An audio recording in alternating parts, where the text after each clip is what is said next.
gonna make some boflot, or what we call toogbei in Ghana.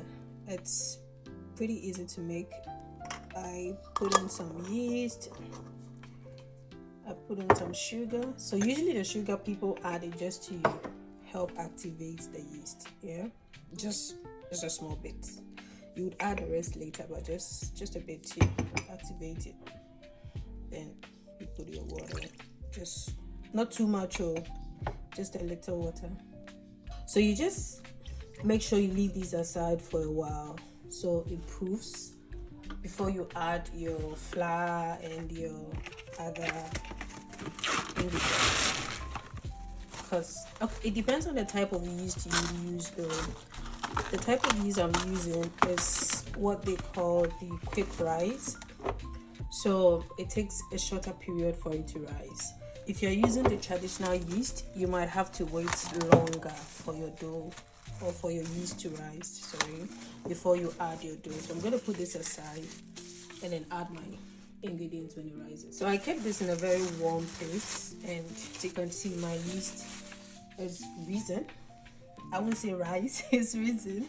So I'm going to add, depends on you, I like to have it flavorful, so I'm going to add some few ingredients just to make it smell good. You can measure, but I can gauge well, that's why I'm not measuring. Some people do not like it, so you can just use whatever that you like. You can use vanilla, you can use pineapple, you can use almond, whatever that works for you. You add a bit of salt to taste. I like to use iodinated salt for my toogbei, because when I use the kosher salt, it leaves samples in it. Sometimes you bite into hard rock salt. So I don't like it. And then typical Ghanaian bakery. Almost all Ghanaian pastries or flour food has nutmeg. Just put some tablespoons of it in there just to give you flavor, right? I'll mix everything together before I add my flour. You see how risen it is? Yeah.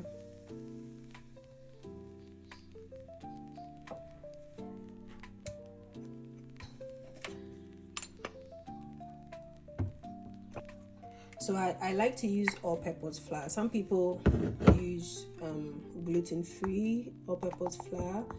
Some people use bread flour, but it doesn't work for me when I use bread flour. So I prefer my all-purpose flour.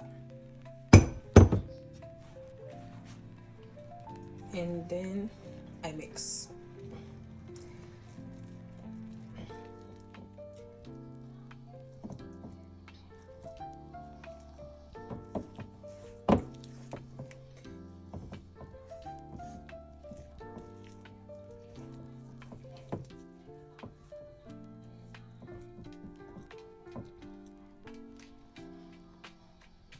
At this stage, you can use your hand, you can use your spoon, spatula, anything that you think works for you. I use this because it works for me, so you can use what works for you to mix it. And this is the time where you have to leave it to rise for a while. I'm going to use the same bag that I used earlier for the paste. I'm going to leave this in a warm area for it to rise for about 20 to 30 minutes. Because of the kind of yeast I'm using, it's not going to take long for it to rise. So I'm going to have my toogbei or my boflot with Hausa cocoa. I make this Hausa cocoa paste at home. And usually I freeze them, and whenever I want to make cocoa, I take out just any quantity that I want. Depending on how many people have cocoa at home, then I make my Hausa cocoa. So easy. So I add salt to taste as usual, and then you have to get very hot water to make your Hausa cocoa. Hausa cocoa is not made on stove. You make it. This is how Amelia makes Hausa cocoa. They just get their very hot water and then they pour it into their mixture. So you have to pour it till it starts to, change. You can see it's beginning to change, yeah?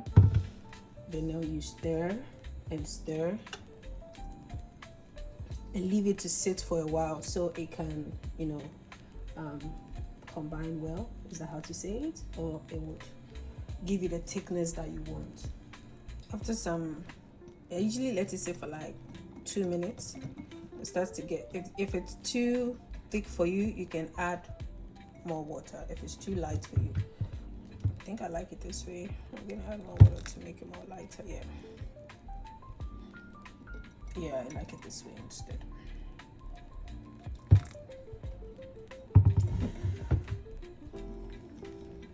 So you add your sugar to taste.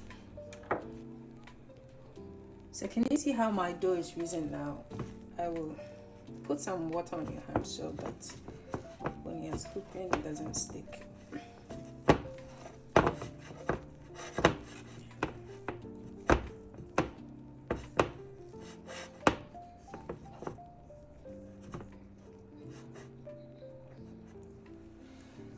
This is how I like to do my toogbei.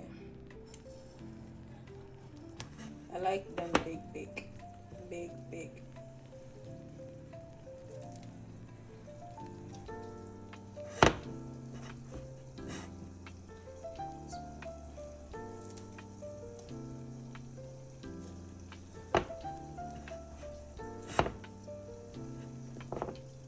You can choose to add more water if you want it a bit fluffier or softer, but I like it excuse me, this way.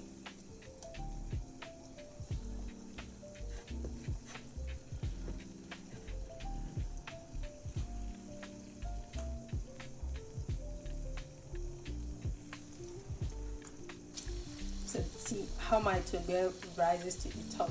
That's exactly how I want it. If you don't let your dough rise, it doesn't absorb air into the dough, so when you fry it becomes dense. If you want your toogbei to be very fluffy, you have to let your dough rise at least double or triple the size before you drop them into your oil. So just make sure that you turn them from time to time so that one side doesn't cook more than the other. See how my toogbei is round, eh? See my workings. Just always make sure that you fry on medium heat also, so you don't burn the outside and the inside is not cooked. You want to make sure every side is cooked. So you seen how the outside is getting crispier, just like the roadside toogbei. The best.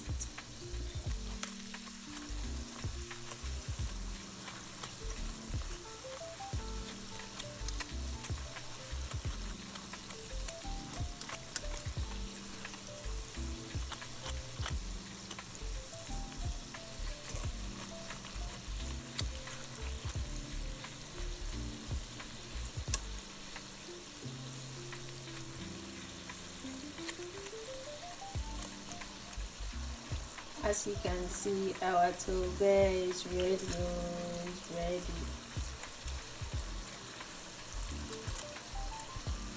Do this almost every Saturday. I'm going to take my toogbei out so I can have my breakfast.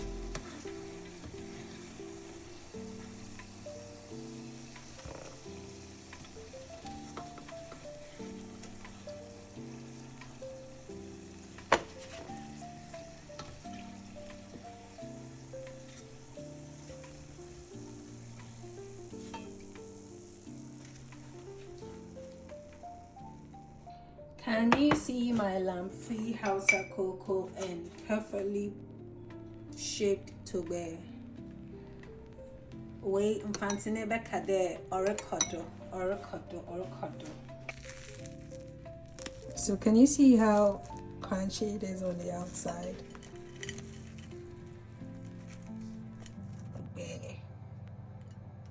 The inside of my toogbei.